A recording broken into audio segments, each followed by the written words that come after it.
యెహెజ్కేలు గ్రంథము 31వ అధ్యాయము. మరియు 11వ సంవత్సరము 3వ నెల మొదటి దినమున యెహోవా వాక్కు నాకు ప్రత్యక్షమై ఈలాగు సెలవిచ్చెను. నరపుత్రుడా, నీవు ఐగుప్తు రాజైన ఫరోతోనూ అతని సమూహముతోనూ ఇట్లనము. గనుడవైన నీవు ఎవనితో సమానుడవు? అష్షూరీయులు లెబానోను దేవదారు వృక్షమైనట్టుండిరి. దాని కొమ్మలు శృంగారములు, దాని గుబురు విశాలము, దాని కొన బహు ఎత్తైనందున మేఘములకు అంటెను. నీళ్లుండుట వలన అది మిక్కిలి గొప్పదాయెను. లోతైన నది ఆధారమైనందున అది మిక్కిలి ఎత్తుగా పెరిగెను. అది ఇండు చోటున ఆ నది కాలువలు పారుచు పొలములోను చెట్లన్నిటికిని ప్రవహించెను. కాబట్టి అది ఎదిగి పొలములోని చెట్లన్నిటికంటే ఎత్తుగలదాయెను. దాని శాఖలు బహు విస్తారములాయెను. నీరు సమృద్ధిగా ఉన్నందున దాని చిగుళ్ళు పెద్ద కొమ్మలాయెను. ఆకాశ పక్షులన్నీయు దాని శాఖలలో గూళ్లు కట్టుకొనెను.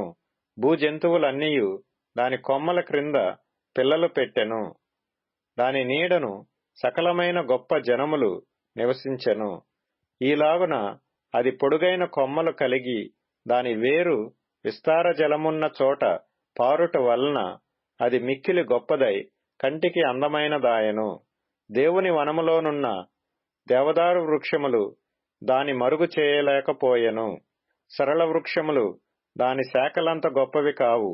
అక్షోట వృక్షములు దాని కొమ్మలంత గొప్పవి కావు. దానికున్న శృంగారము దేవుని వనములోనున్న వృక్షములలో దేనికినీ లేదు.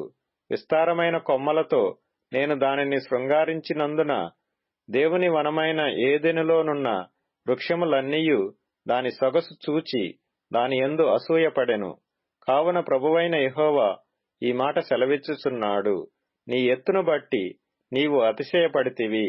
తన కొన మేఘముల కంట చేసి తన ఎత్తును బట్టి అతడు గర్వించెను.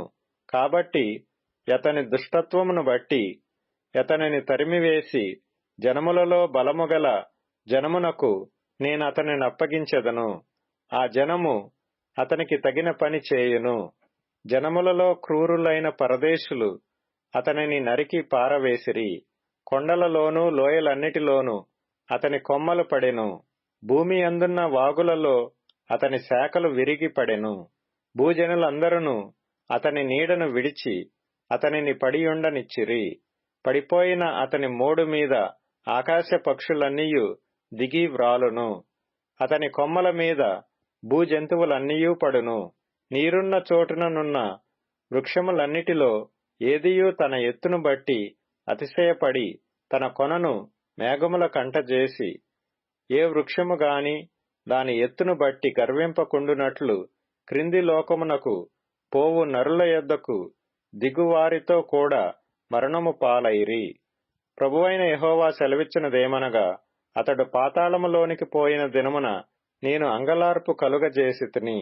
అగాధ జలములు అతనికి అప్పజేసితిని. అనేక జలములను ఆపి అతనిని బట్టి నేను వాటి ప్రవాహములను బంధించితిని. అతని కొరకు నేను లెబానోను పర్వతమును గడాంధకారము కమ్మజేసితిని. ఫల వృక్షములన్నీయు అతని గూర్చి వ్యాకులపడెను.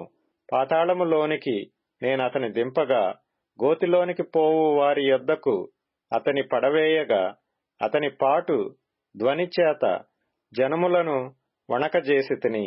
నీరు పీల్చు లెబానోను శ్రేష్ఠ వృక్షములన్నీయు ఏదెను వృక్షములన్నీయు పాతాళములో తమ్మును తాము ఓదార్చుకునిరి.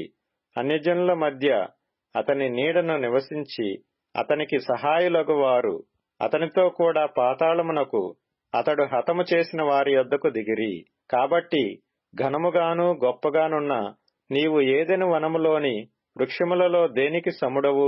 నీవు పాతాళములోనికి త్రోయబడి గనులై అక్కడికి దిగిపోయిన రాజుల యొద్ద ఉందువు.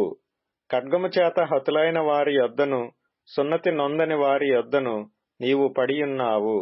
ఫరోకును అతని సమూహమునకును ఇలాగు సంభవించును. ఇదే ప్రభువకు యెహోవా వాక్కు.